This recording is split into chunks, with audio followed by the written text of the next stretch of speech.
అందరికీ నమస్కారం. అనుమాన సాయి ఛానల్కు స్వాగతం. ఈరోజు మనం జగన్మాత అయినటువంటి శ్రీ లలిత త్రిపుర సుందరి దేవి మహిమ గురించి తెలుసుకుందాం. శ్రీమాత్రే నమః.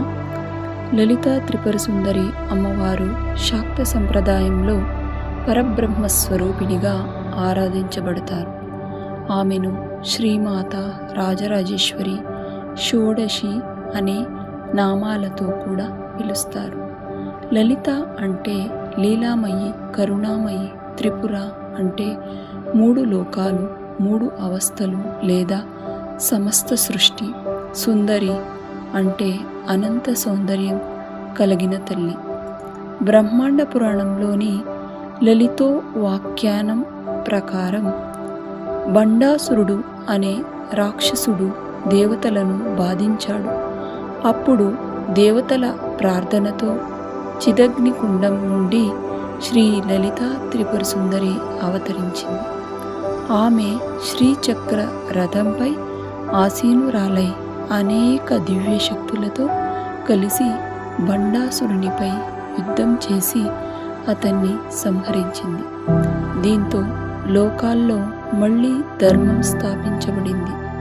అమ్మవారి 4 చేతుల్లో పాశం, అంకుశం, చెరుకు, విల్లు, 5 పుష్పబాణాలు ఉంటాయి. పాశం ప్రేమకు, అంకుశం నియంత్రణకు, చెరుకు విల్లు మనస్సుకు, పుష్పబాణాలు 5 ఇంద్రియాలకు ప్రతీకలుగా భావిస్తారు.